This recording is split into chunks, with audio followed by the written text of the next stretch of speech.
Bonjour et bienvenue à cette édition de la Miam. Miam, méditer un instant à midi. C'est un moment pour parler de la pleine conscience. Aujourd'hui, on est en train de parler de la pleine conscience en milieu professionnel. La mindfulness en entreprise, en fait, à différents moments de notre journée.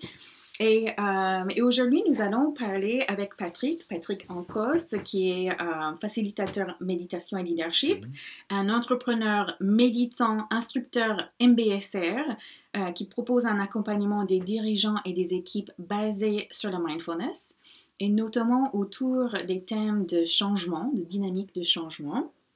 Merci Patrick, bienvenue. Bonjour, merci. Et aujourd'hui, nous allons Patrick va nous parler de la pleine conscience autour de l'écriture des mails, des emails.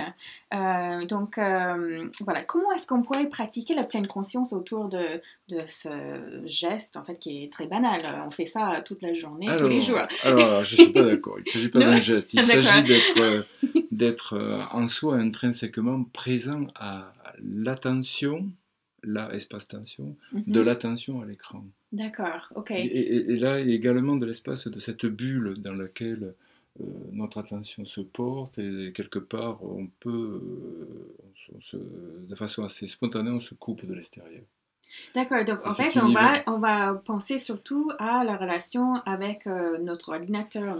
Déjà être conscient de cet espace, de cette bulle, de cette tension dans laquelle le corps se dresse, le regard se tend, dans la focale sur l'écran et le sommaire des listes de mails, déjà. Ça me fait penser, en fait, j'ai déjà entendu parler d'un terme, l'apnée de l'écran, parce qu'on a une tendance, en fait, les études ont montré qu'on avait une tendance à se couper le souffle quand on regardait un écran. Donc là, c'est un moment pour faire l'inverse. Exactement, c'est de faire la pause. Oui. Déjà en posant conscience sur le contexte dans lequel on se trouve. Super, ok. Et de ne pas anticiper non plus les enjeux qui se trouvent à l'intérieur. Les enjeux qui se trouvent à l'intérieur. Souvent, les enjeux imaginaires. Imaginaires. Souvent, les emails vont inspirer des émotions fortes. Instantanément. Oui.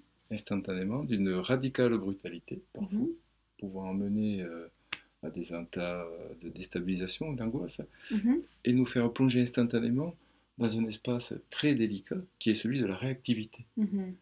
Et le mode de fonctionnement que l'on a dans ce rapport au mail devient celui d'une radicalité réactive, intrinsèque. Enfin, c'est toute une tension intérieure qui émerge et qui se cristallise sur le temps de lecture, l'anticipation sur le message. Et des fois, ça m'est arrivé de lire en étant ému par le titre du mail ou l'objet que j'en attendais, la teneur que j'en attendais, et lire le mail en non-conscience, en prenant une information complètement erronée, dépourvue de plein contresens, enfin du plein sens de mes émotions, et non pas du propos réel. Posé. Donc ça nous permet d'avoir une véritable lecture. Oui, une véritable lecture de la réalité factuelle qui se trouve rédigée, plus ou moins bien, mais rédigée, posée dans le message qui nous est envoyé. D'accord. Et certaines... Ça augmente les chances à recevoir le message qu'on voulait nous envoyer. Ah oui, et ça nous renvoie à notre responsabilité personnelle d'une obligation de pause et de compréhension, de se laisser imprégner par la compréhension de ce qui est écrit. D'accord, ok. Donc à quoi est-ce qu'on pourrait... Pardon. Oui, et peut-être de sortir, de se donner la liberté de ne pas être chatteur, d'être interagissant, interrépondant de façon immédiate. Donc je sors de cette réactivité, cette rapidité de réaction, et en fait je vais dans autre chose. C'est quoi cette autre chose? Comment est-ce que je peux y accéder? Cette autre chose, on peut y accéder avec peut-être ce dicton populaire de la nuit porte conseil, peut-être de se donner un enjeu temporel, de raccrocher au temps par cette petite anecdote de la nuit porte conseil, de créer son espace-temps conseil pour soi-même avant de répondre. D'accord, ok. Donc on va pas toujours passer la nuit avant d'écrire un mail. Ni toujours passer la nuit, ni toujours ouvrir systématiquement tous les mails de façon instantanée et d'une immense avidité ou de mouvement boulimique, hein, d'ouverture, peut-être de faire le choix, le critère, puisque la plupart des mails comportent des objets, d'avoir déjà un choix formulé sur ceux qui vont être traités dans cet instant, ou qu'il est juste de traiter à ce moment-là pour aborder les autres dans un espace-temps plus empreint de raison. Donc, tu nous invites à faire un tri en regardant les objets et de ne pas juste ouvrir les mails les uns après les autres. Exactement, en regardant les objets, en regardant les auteurs. D'accord. Il est peut-être des gens avec qui il n'est pas juste de poser un acte d'ouverture, de début de communication à ce moment-là, en fonction de comment on se ressent. D'accord, ok. Ouais. Je pensais... Ok, très bien. Alors, est-ce que tu peux nous guider dans une petite réflexion ou méditation autour de l'ouverture du mail?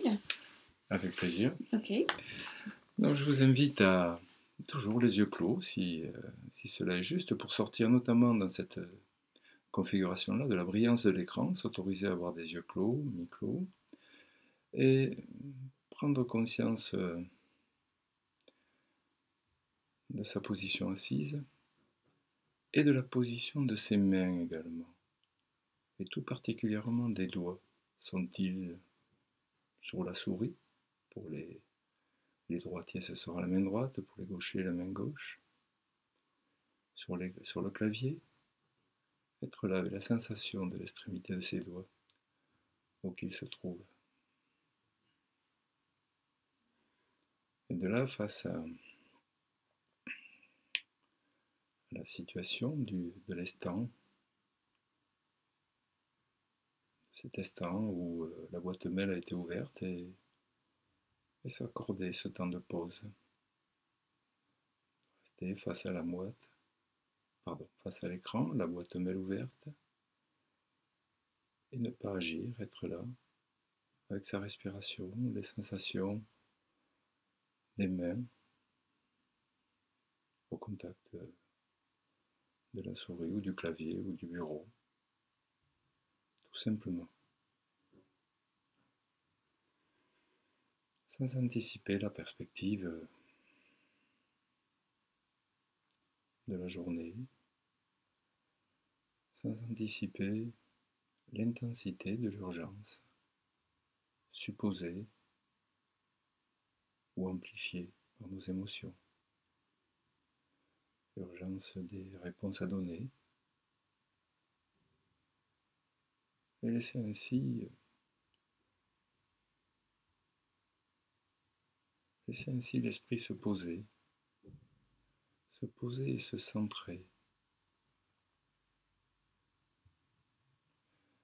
s'inviter intérieurement à la centration, de ce qui peut être juste de faire et juste de ne pas faire.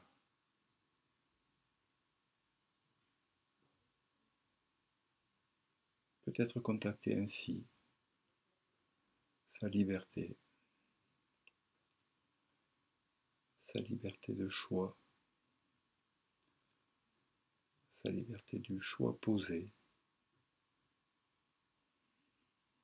même pour un mail,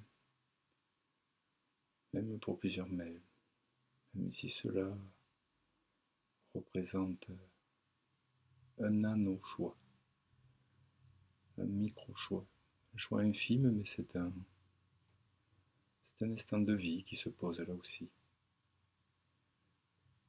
C'est un instant de vie que l'on va accorder à l'usage du mail.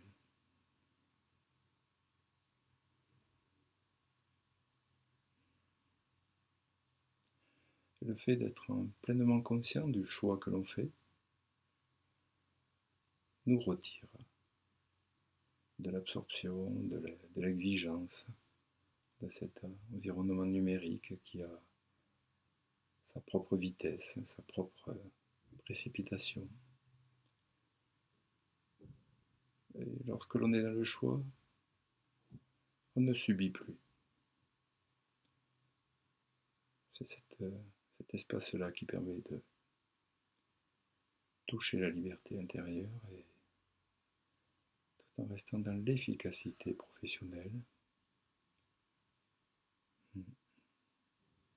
C'est une possibilité qui nous est donnée.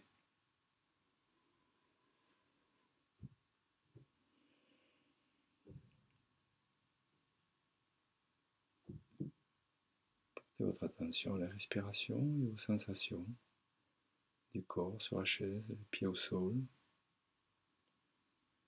et les mains sur le bureau, la souris ou le clavier, tel que vous êtes installé.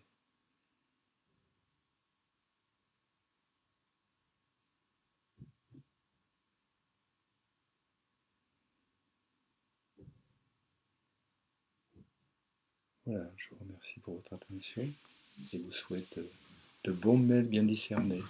Merci beaucoup, présents. Patrick. C'est super de se sentir en liberté et en vie en envoyant, en recevant des mails. Donc voilà, l'envoi d'emails, la réception de mails, encore une occasion de pratiquer la pleine conscience. Merci beaucoup, Patrick. Avec plaisir. Merci. À bientôt. Bonne journée. Au revoir.